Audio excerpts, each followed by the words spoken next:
University of Connecticut in America and Faith for Earth Coalition Initiative at UNEP, and my organization, CALM, Center for the Advanced Learning of Mindfulness. And we've been working together, Iyad and I have been working together for nearly 3 years now. And Dr. Iyad introduced me to Dr. Daniel Wiener and his team at UConn over a year ago. And we've been, taking this project forward since then together. So this session will introduce Mindfulness, Spirituality and Planetary Health Initiative led by University of Connecticut, UConn, in partnership with our two organizations. And the session addresses the interconnection between contemporary environmental, spiritual and the mental health crisis. And it provides the participants with an opportunity to experience a very short eco-contemplative practice. And I'll talk a little bit more what that means.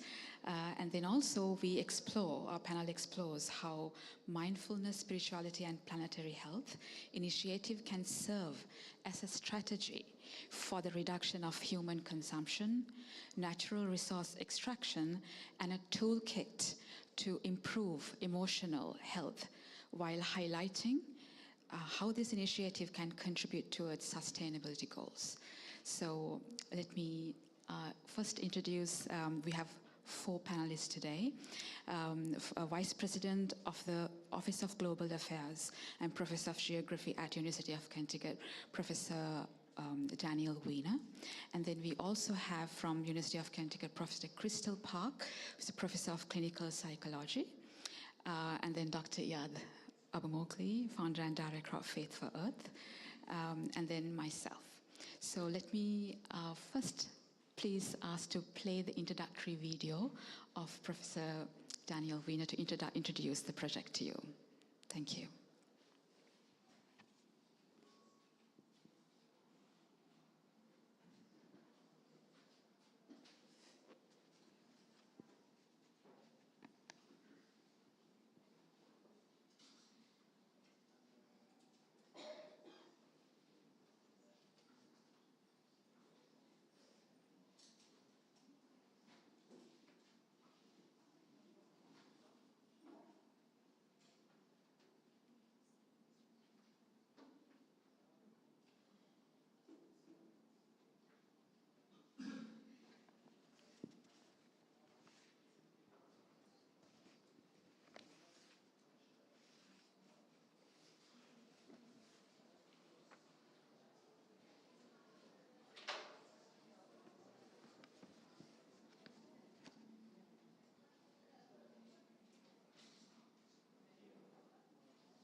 As you notice, so maybe you can go ahead with Dr. Iyad and later come back to Daniel. Okay. Yeah. Thank you. Sorry about the technical issues. Let me invite you, Iyad. Please, maybe you can, from your perspective. Thank you.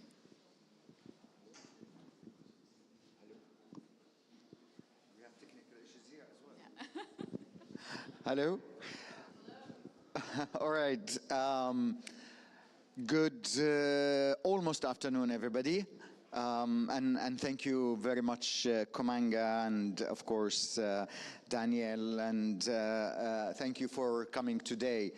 I would like to, first of all, appreciate the partnership that we have had with Calm and with the University of Connecticut over the past few years. And this is really something that is innovative in approach.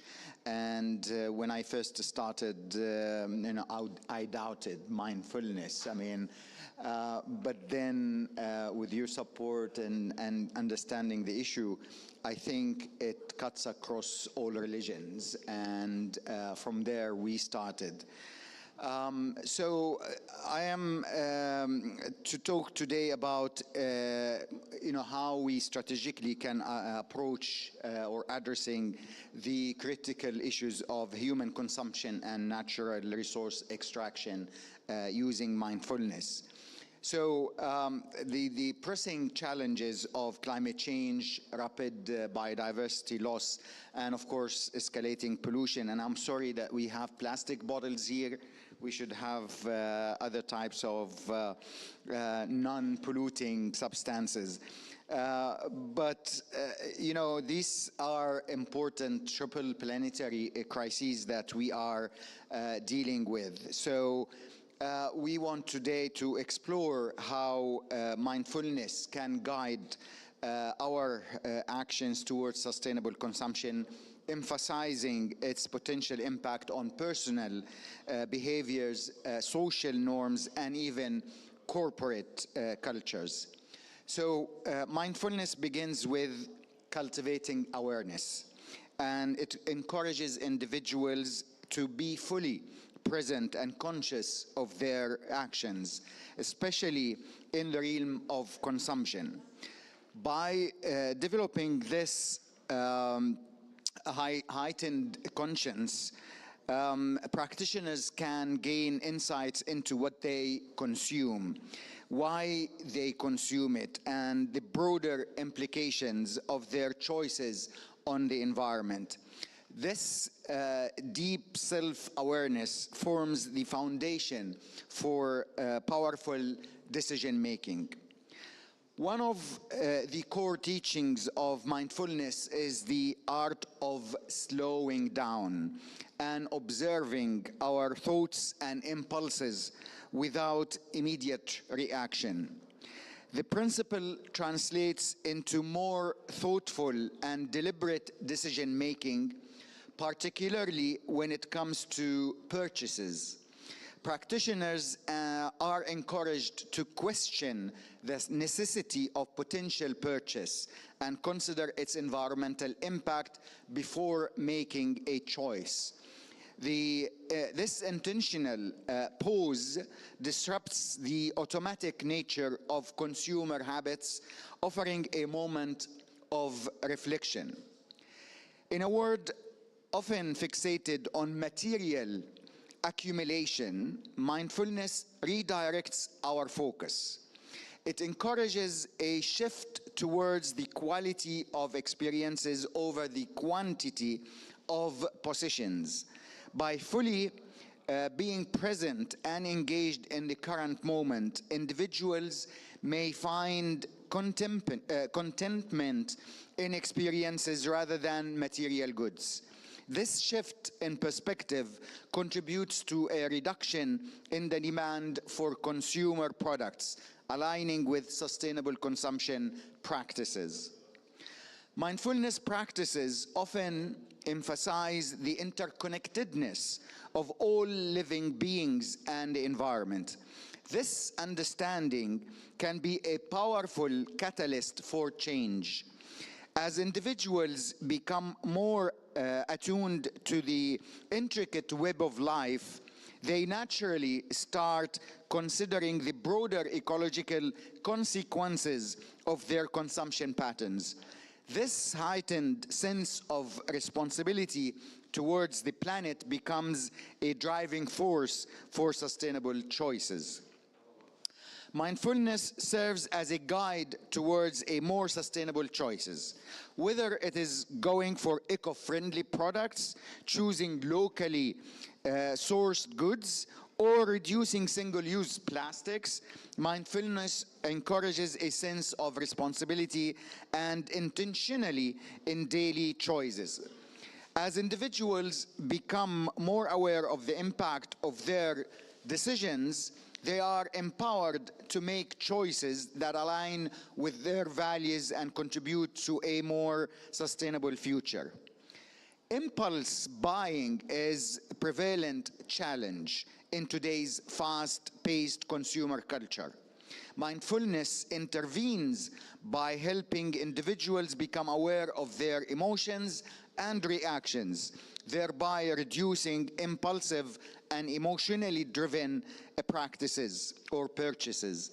This heightened awareness contributes to a decrease in unnecessary consumption and its associated environmental impact, fostering a more mindful approach to acquiring goods. Mindfulness attends its influence to the way individuals approach in food consumption. By being fully present during meals, individuals can develop a participation for the source of their food. This mindfulness around eating not only promotes healthier choices, but also encourages sustainable and environmentally friendly dietary practices. Understanding the impact of food choices on both personal well-being and the planet becomes an integral part of mindful living. The principles of mindfulness align seemingly with the essence of minimalism. Minimalism emphasizes a focus on essentials and the elimination of excess. As individuals embark on a mindful living journey, they often find themselves decluttering their lives, reducing the demand for new goods, and minimizing the environmental footprint associated with resource extraction and production. Beyond individual practices, mindfulness can be a catalyst for change in corporate cultures. Companies adopting mindful approaches to production can encourage responsible resource management, waste reduction, and sustainable business practices. Mindful corporations can lead the way in demonstrating that profitability and environmental responsibility are not mutually exclusive, setting an example for the broader business community. Mindfulness fosters a sense of interconnectedness and empathy. This in turn encourages individuals to engage in collective efforts and advocacy for sustainable and ethical practices. Mindful communities may collaborate to raise awareness, promote policy changes, and encourage a shift towards responsible consumption on a larger scale. The collective impact of mindful advocacy can be a potent force for positive change. Scientific studies reveal that mindfulness facilitates sustained attention and self-regulation, supporting the development of sustainable habits, increased self-awareness, and non-judgmental attitudes aid in habit evaluation and modification, promoting environmentally friendly choices. Mindfulness fosters altruism, compassion, and empathy, motivating pro-environmental behaviors and responsible consumption. Awareness of the impact of actions on global society and nature encourages individuals to choose products and behaviors with positive environmental impact. Mindfulness positively impacts happiness and well-being, fostering contentment, present-focused living, and coping with stress, including climate change adaptation.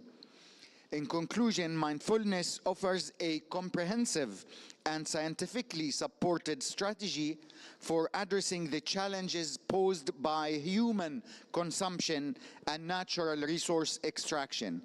by embracing mindfulness in our personal lives, encouraging its adoption in corporate practices, and advocating for its integration into collective action, we pave the way for a more sustainable and environmentally conscious society.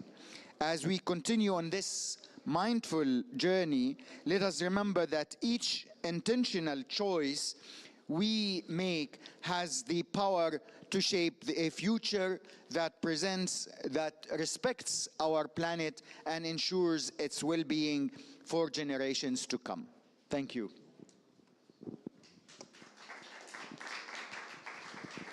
Thank you, Dr. Yad, for that very comprehensive introduction to the importance of our project. I think you really well explained you gave an introduction to mindfulness as well, and then the bigger picture of the benefits, and yeah. So thank you. I think we are ready now to play the video from Professor Daniel Wiener. Yeah, go ahead. Thank you.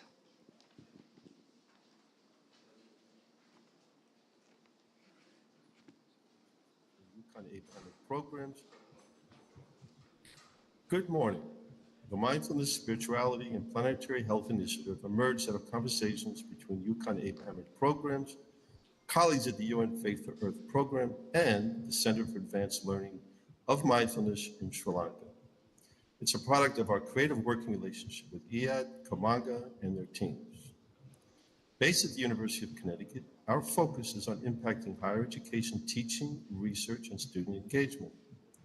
This one-year-old initiative recognizes that the contemporary environmental, spiritual, and mental health crises are deeply interconnected, and that ecosystem stress and human emotional stress are intertwined in complex ways. Sustainable environmental solutions, therefore, must also address the human mind-body dialectic. But the initiative is not just about techniques for stress reduction and more appreciation of the natural world and healing. It's about how we conceptualize and practice social and economic development. It's about unpacking layer upon layer and rethinking what we view as societal progress. Westovian Enlightenment notions of human progress through mass production and consumption still dominate development theory and practice. This resource-intensive ideology is at the core of the simultaneous emotional and environmental crises. While too many people in the world suffer from food insecurity and poor access to essential natural resources, the more developed locations of the world suffer from overconsumption and waste. This contradiction is one of the core challenges for achieving planetary carbon neutrality. Building sustainable communities and a healthy planet will require a thorough rewiring of old paradigms. There will need to be broad societal recognition that emotional health for humans is essential for promoting ecological health too. How we understand societal progress, the core assumption of contemporary development, will need to address the reality that significantly reducing natural resource consumption is essential too, particularly in the global north. We do not hear enough and talk enough about reduced consumption. This is essential for any realistic low-carbon solutions. The Mindfulness, Spirituality, and Planetary Health Initiative recognizes that the foundational steps for cultivating human and planetary well-being must start with reestablishing nature-society relations that promote a clean energy transition that is more equitable and emotionally healthy too. This is our challenge. It's a big one. The initiative builds on the human consciousness and awareness of the present moment to help repair the human-earth connection through targeted research and the development of contemplative practices, experiential teaching opportunities, curricular and student engagement with local environments. Neuroscience research reaffirms mindfulness as a skill that can be cultivated and integrated into human lifestyles to help enhance awareness of one's inner and outer environment. While the inner environment refers to one's habitual tendencies, the outer environment refers to planet Earth, its climate, biogeochemical cycles, and complex ecosystems. Recently, the UNEP noted that there is no quick fix to the climate emergency and the overexploitation of natural resources. But if humanity protects sustainably manages and restores nature. It can address societal challenges, ensure human well-being, and promote biodiversity benefits, unquote. To restore nature, we must change how we live as humans and regenerate our emotional health too. It will be hard, if not impossible, to achieve one without the other. Research also indicates that time spent in nature improves both physical and emotional well-being, with active environmental engagement having more benefit than passive exposure. Positive mind qualities such as compassion, calmness, joy, creativity, equanimity, and concentration, attention can be induced by the engagement with the natural world through eco-contemplative practice and curricula that deepen one's awareness of the interconnected world around us. With the right intention and actions, we can help improve the health and well-being of human beings and the ecosystems that they impact and depend on. The Mindfulness, Spirituality, and Planetary Health Initiative has 4 tracks and a 50-person working group to oversee the various pieces. These 4 pieces are: 1, research. We are building an interdisciplinary team and identifying core research questions. We will start with a U.S. National Institute of Health proposal and will involve students in the research too. This research cluster will also examine human health impacts of indigenous epistemological approaches to nature and natural resource use. Crystal will talk about this in more detail. 2, curricula. We've already developed study abroad programs in Austria and Spain and are exploring other potential locations too. Kamanga will talk more about this. We're also exploring how to incorporate mindfulness and other techniques in the classroom. As part of the research piece, we will study students who participate in these programs and collect temporal information too, and follow them through their life cycles, short-term life cycles. Student engagement, number 3. There are many student groups at UConn interested in various forms of wellness and sustainable development. We are talking with them and discussing how best to provide support and involve them in this initiative too. And then 4, the natural and built environment. UConn has multiple campuses in the state of Connecticut, including a rural flagship campus that started as an agricultural school, a marine campus on the Long Island Sound, 3 urban campuses in Hartford, Stamford, and Waterbury. We also have a law school in Hartford and a medical school in Hartford. We will leverage these local landscapes and provide opportunities for experiential learning and reflection. For example, we recently received donor funds for a small peace plaza on the main campus and storage. In conclusion, we are excited and energized by this work as we build university capacity to simultaneously address the deepening environmental and emotional crises. Please reach out to us and let us know about the work that you are doing in this space. I'm very sorry that I was unable to travel to Dubai at this time. Many thanks to Iyad, Kamanga, Crystal, and the rest of the team for being such dynamic and trusted partners. Thank you for the opportunity to present today.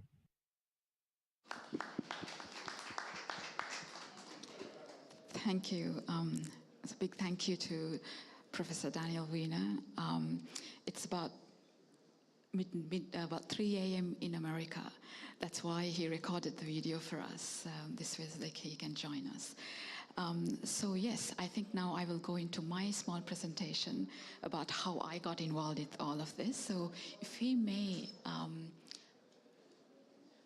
yeah, I think we need to load the presentation. Then, okay, thank you. So until we load the presentation, maybe I'll tell a little bit about I come from Sri Lanka originally, beautiful island at the bottom of India. And at the age of 17, I left Sri Lanka and I studied in the UK. For last 20 years, I lived in the UK, got married to an American, also lived in America for 4 years, and then moved back to Sri Lanka 2 years ago. So everybody, everyone's asking me, are you crazy to have moved from the West? We're very comfortable. We went through a really serious financial crisis last year in Sri Lanka. You may know about this. And the answer to that question is I love to live a simple lifestyle. The sun is my most luxurious thing that I can have on my body. And my family, my parents, my loved ones are my jewelry to wear. And with this, I'm so happy. I have everything I need. And 365 days with the sunlight, the water, the elements in so much in balance in Sri Lanka, we can grow anything we want. Very fertile ground in Sri Lanka. So we don't really need very much to survive. So this is the reason, the main reason why I moved back home. So with that, if we can go to the next slide, please. Or can I? Yeah. So I will introduce a little bit about what eco-contemplation means and towards mental, physical, and planetary well-being. I did my PhD at University of Dundee in Scotland and developed a program called Mindfulness for Earth, which entails engaging with nature, with our sensory experience, especially with visualization practices and being with nature as a way of learning and as a way of nature being the teacher for our spiritual practice and growth, inner growth. So let me invite you to, if you can, leave your phones aside for a moment, to do a small contemplation, to take a minute away from our very busy schedules that we have at COP, to, if you can, close your eyes. So come to a comfortable posture and let's just sit together for a minute amongst everything that's going around us. So feeling our feet on the ground where we are, feeling connected to our Mother Earth, and letting the breeze or the cool breeze in this room, feeling that against our skin, and tuning in with our breath, so precious breath. Mother Earth is offering us, connecting with her through our breath, one breath at a time.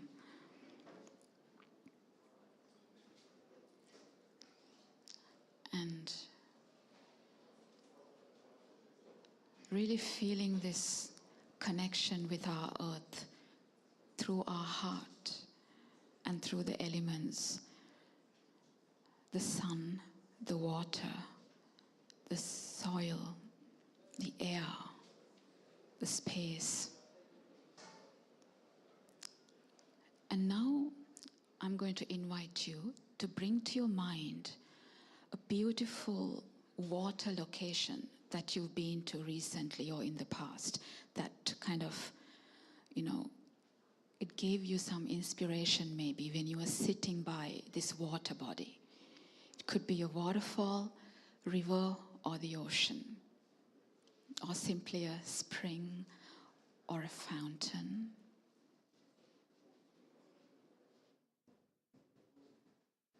So bringing to our mind a water body that you were nearby, just bringing that experience to mind.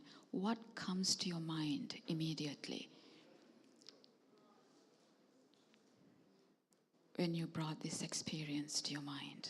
Now, again, connecting with our breath, connecting with the sensations underneath the feet, just gently opening our eyes. Thank you.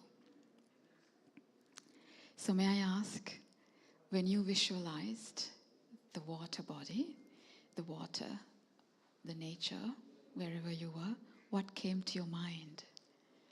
Can you Sri Lanka? Have you been to Sri Lanka? Oh, brilliant. There is water everywhere. 1 week. Brilliant. Thank you.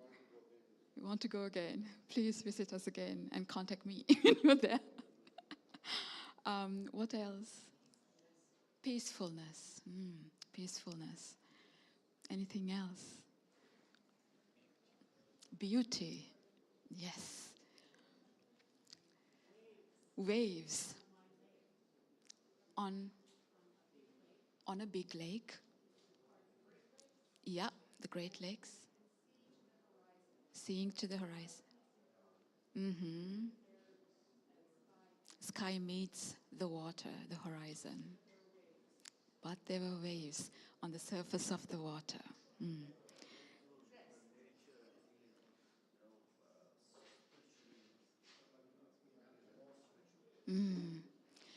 Feeling connected to nature and connecting with the spirituality, sacredness perhaps too, yeah, and feeling energized, he said. Yeah, so yes, yes,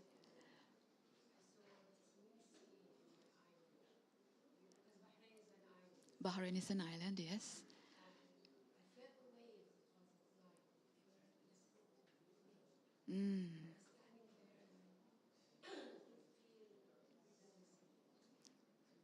You're standing there and feeling the sea, and listening to the sea. Sorry. Ah, waves were listening to me. What a beautiful.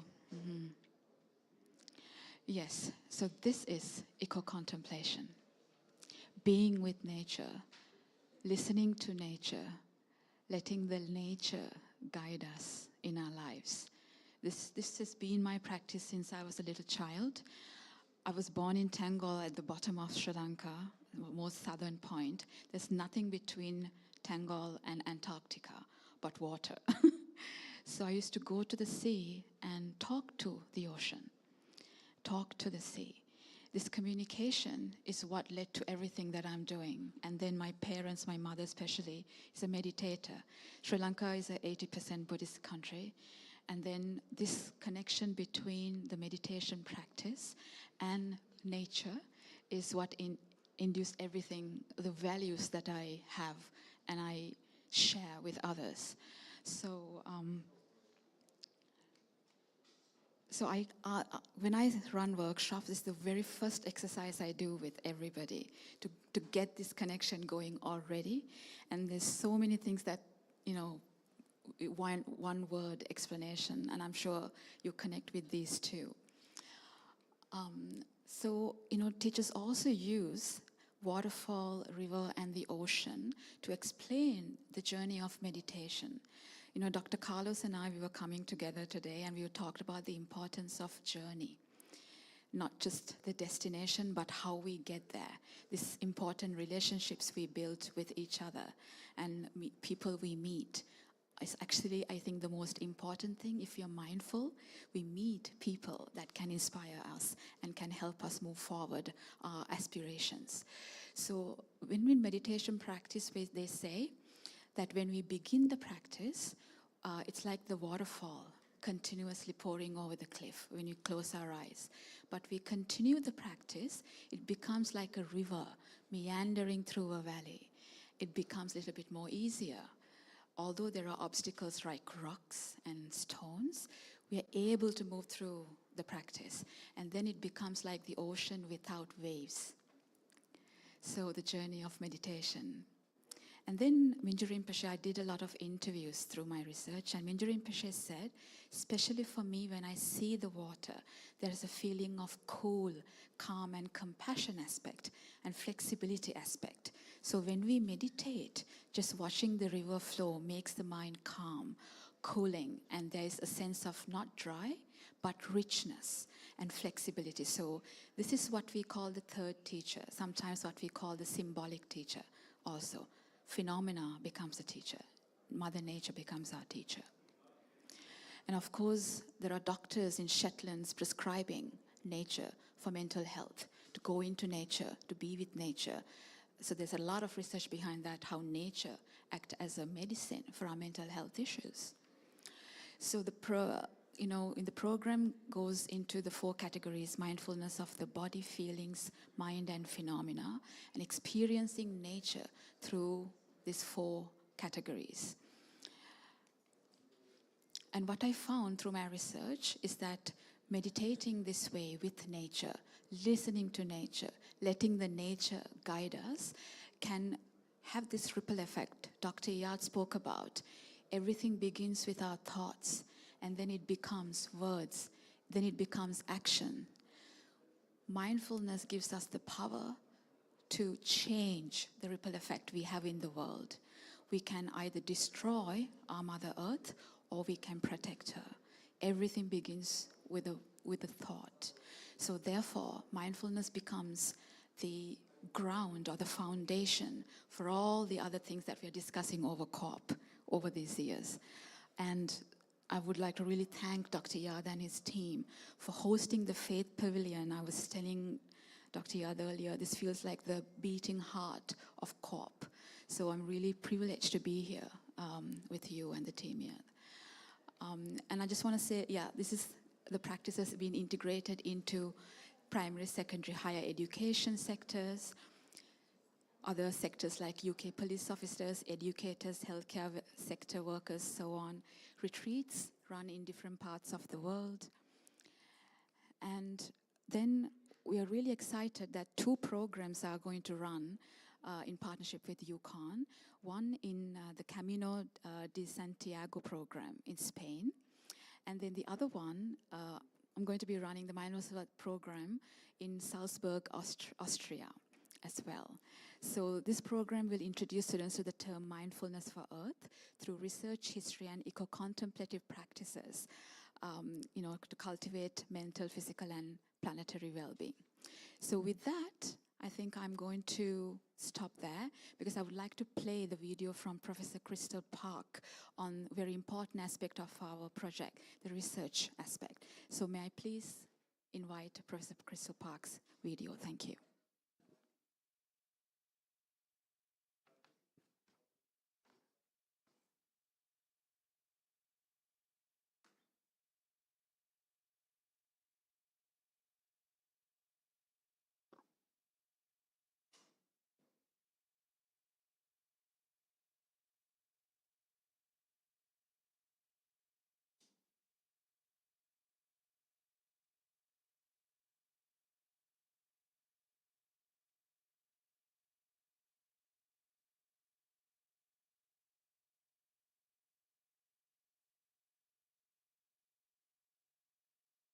Hello, my name is Crystal Park. I'm a professor here at the University of Connecticut, and I feel honored to have a few minutes today to talk to you about some of the research, the ideas, and the hopes and plans we have for expanding this area of research on mindfulness, spirituality, and planetary health. We've been working on this for probably at least a year. Over a year by this point, and one of the places where we started was looking for some structure, some models, some scaffolding on which to build some research projects. One of the models that we used was developed by the National Institutes of Health in the United States. This is their approach, kind of going from left to right, the changes in the climate have these kinds of effects. So increased temperature and in extreme weather and disasters, extreme heat and pollution, those things have direct impacts on human health. And NIH is very focused on human health. So heat-related illnesses, cardiovascular disease and stroke, exacerbation of chronic conditions, injuries and deaths, mental health issues, and so kind of going from left to right, on the far right, you see interventions and strategies. So trying to implement things that might alleviate some of these impacts on health, like early warnings, prevention or reduction of disease, illness and injury, community engagement. So this is a helpful place to start in looking at some of the pieces of climate change and health and how they might fit together. It probably strikes you as kind of a one-way street, a very linear approach to how things work. Another model that we have used somewhat is kind of showing more closely the links between climate impacts and quality of life. I like this model because it's a little more inclusive of not just the medical and physical health, but it kind of unpacks some of the mental health issues that go along with climate change. stress, anxiety, and depression, strains on social relationships, substance abuse, and post-traumatic stress. And it also includes community health. So increased aggression, violence, crime, social instability, and loss of social cohesion are also potential aspects of how climate may affect human health and well-being, and things that might be important to take in mind. So when we're thinking about our research and the scaffolding that we will build on, thinking about Earth or climate change, planetary health here on the left, and human health and well-being here on the right, a couple of things to note. One is the bidirectional arrow. So it's not just that a climate change affects health, but human behavior and human health have a lot of effects on climate change as well. So when people are flourishing, they have more resources to devote to helping to ameliorate climate change. On the other hand, when people are ill and taxing the healthcare system, they're using more resources. People who have health conditions may join together in collective action and demand policy changes of their leaders. So some of the health impacts that are adverse may actually help people to make positive changes on the climate. So the other thing to note is that there are a lot of pathways through which climate change affects human health. So all of the extreme weather events can lead to a lot of adverse impacts on the population, wildfires and people not being able to exercise as much, drought and a loss of healthy foods and so on. So there's a lot of pathways to unpack in terms of understanding how these things fit together. But what we were interested in is thinking about something we might have some particular expertise in at UConn, and that might be an important piece of the puzzle in terms of understanding and helping to make changes and developing interventions in this space. And so where we landed is on this issue of spirituality and mindfulness. And this is kind of the working model that we have been talking about and puzzling through. So how does spirituality and mindfulness impact human health and well-being? There's actually a large amount of literature on many aspects of spirituality and mindfulness on human health and well-being, but a lot less on spirituality and climate change, although that is actually changing as well, because there are a lot of people now focusing on that space. And so when we talk about spirituality and mindfulness, we're talking about a broad set of different spiritual practices, religious traditions, beliefs and values, and community. And these are collectively under this umbrella of spirituality and mindfulness, but have lots of different effects. So people have particular religious traditions that prescribe stewardship of the earth, for example, or moderation, or taking care of others. So a lot of places where you can see some of the interactions, and there's a lot of eco-spirituality now where people are trying to harness some of those forces for protecting the planet and trying to eliminate some of the damage that people are causing to the climate. So some of the places where we have talked about taking this research are community engagement involving community partners. We know there are a lot of health disparities in the effects of climate change on human health, both within the United States and around the world. And we have some folks in our group who work in a lot of populations around the world. Some of them are very interested in indigenous approaches, so really working on helping to cultivate maybe that sort of sensitivity to the importance of nature to our humanity and our well-being.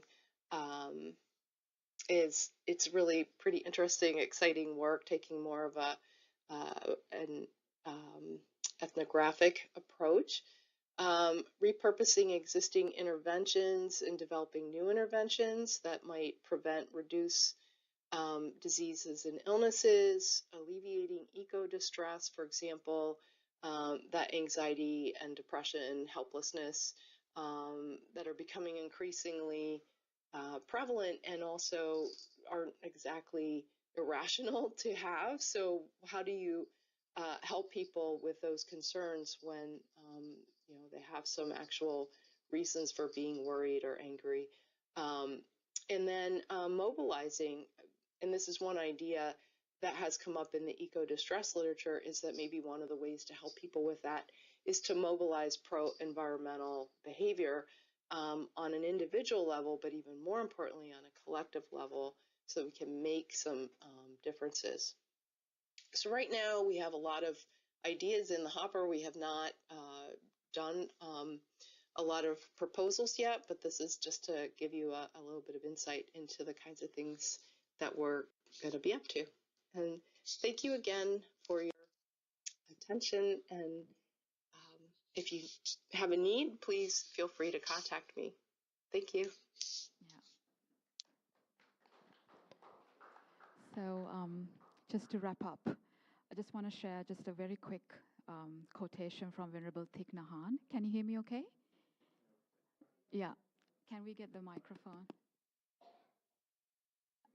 Is that okay? Is that better? Okay, perfect.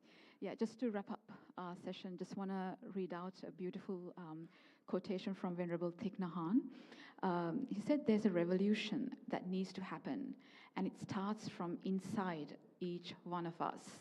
We need to wake up and fall in love with Earth. We've been Homo sapiens for a long time. Now it's time to become Homo conscious. Our love and admiration for the Earth has the power to unite us and remove all boundaries, separation, and discrimination. Centuries of individualism and competition have brought us about tremendous destruction and alienation. We need to re-establish true communication, true communion with ourselves, with the Earth, and with one another as children of the same mother. We need more than new technology to protect the planet. We need real community and cooperation." So thank you so much, Dr. Iyad, and thank you so much, everyone, for listening today. Yes, and please reach out if you want to have any questions or have a dialogue. Thank you. Yeah, thank you so much, Komanga and Iyad. It was an amazing session, and I'm sure there's an echo, I think.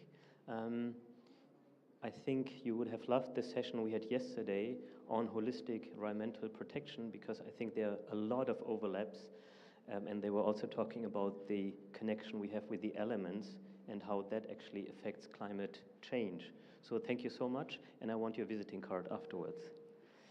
We will now come to the next session, so please stay here. The next session, and I request the speakers to come up. The next session is on integral ecology, faith-based journeys towards